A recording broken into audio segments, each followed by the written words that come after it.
Good morning, 8th grade. For today, I'm going to go through the last section of Chapter 14, Section 4, and it is the start of the Civil War. So the Civil War is upon us.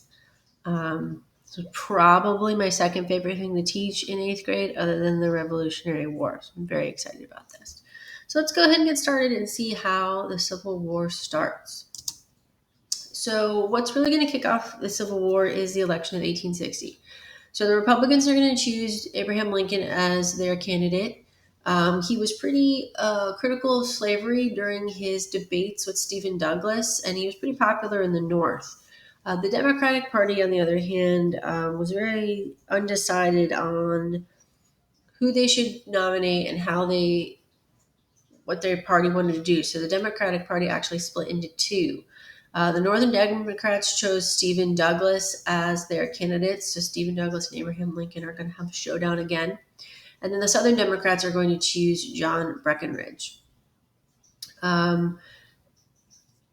Stephen Douglas knew more than likely Abraham Lincoln was going to win the election. And he was very concerned that if Lincoln won, the Southern states would break away. So when he was touring through the South, he really tried to beg Southerners to stay with the Union no matter who wins. You know, we're all a united country. We can get through this. And the Southerners did not treat him very well. They would often throw eggs and rotten fruit at him while he was on the campaign trail. So, as we know, Abraham Lincoln does win the election of 1860. And this is really going to cause the South to be quite upset. The Republicans control Congress. Lincoln is a Republican. Most of them are against slavery. And they're very concerned that basically the entire government of the United States is united against slavery, which is a really large part of life in the South. And they believe that they can no longer function in the United States government. So South Carolina is going to lead the southern states in seceding from the Union. So that was the first state to leave. They had a special session where they basically issued a document that said, we dissolve all ties with the United States and we are no longer part of it. 6 more states are going to follow South Carolina and leave the Union. And not all southern states wanted to. Texas and Tennessee argued against leaving. They were very concerned about it, but the few Southern leaders who spoke up and said we shouldn't be leaving the Union were really outnumbered. So you can see by the map here, these light orange states are the original Confederate states, and then later, in 1861, after February, these darker orange states joined the Confederacy. So the new nation is going to be known as the Confederate States of America. And by the time Abraham Lincoln was inaugurated as the president in March, the Confederate States had already written their own constitution, and they had chose Jefferson Davis as their president. So this is really going to be kind of what starts the Civil War. Now, there isn't something that has to happen first before the war officially starts, so we'll get there. Abraham Lincoln, his goal was to really try and keep the peace. He did not want to fight these states. He told the southern states he had no intentions of ending slavery. He wanted them to return to the Union, and he was not going to attack them.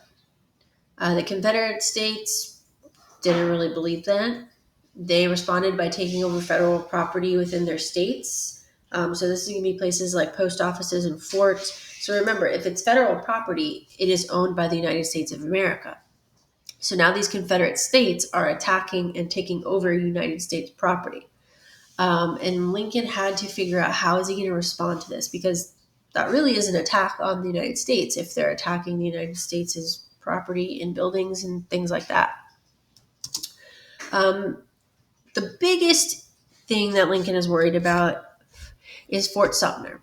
Fort Sumter is located on an island off the coast of Charleston in South Carolina, and it was a federal fort. So it houses soldiers of the United States Army. It has weapons and supplies and things on it that are all belong to the United States. And South Carolina has been starving the troops that live in the fort since December. So because it's an island, they can easily cut off the fort. Nothing can go in or out. So the soldiers are starting to run out of food. And Lincoln is scared that if he sends troops down there, that's going to be seen as an act of aggression. And he doesn't want to start a conflict with the southern states. So he decides that he's just going to send food and supplies.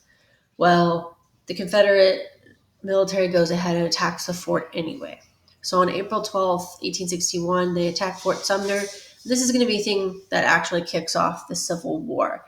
The fort, it was like 36 hours later, they had to surrender because they had been starving and had very little supplies. They could not fight off the Confederate attack. So the attack on Fort Sumner is what we say is the start of the Civil War. So remember, a civil war is when opposing groups in the same country fight. And there's a lot of debate on whether this war could have been avoided at all. This is a very hot topic even today in modern history about what was the cause of the war and whether we could have avoided it. Lincoln said this at his second inaugural address when he was elected president. He said, "Both parties condemned war, but one of them would make war rather than let the nation survive, and the other would accept war rather than let it perish." And the war came. So, I don't have an answer for you guys. I don't know if we could have avoided the Civil War or not. Part of me thinks that no matter what was done, the southern states would still have felt like slavery was being attacked. I think a lot of people in the United States at that time had some very strong feelings about slavery and that it shouldn't be part of our country. And I think because people felt so strongly about slavery one way or the other, I don't know if we ever could have really avoided this conflict, unfortunately. So I have made a Google document for you guys to answer a few questions. It's 10 questions. These are all things that were in the PowerPoint. So you guys can just type your answers here.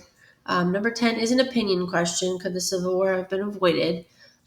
Write something other than yes or no. Kind of tell me why. So back up your opinion. And this is going to be due on Monday. So you have Friday to work on it and Monday. It's due at the end of the day on Monday. Please let me know if you guys have any questions. I hope everyone is doing well. And remember, if you have any makeup work that you missed, you can go ahead and turn it in. Some of you are missing some tests and quizzes, so make those up. All right, guys, I hope you're well. Bye.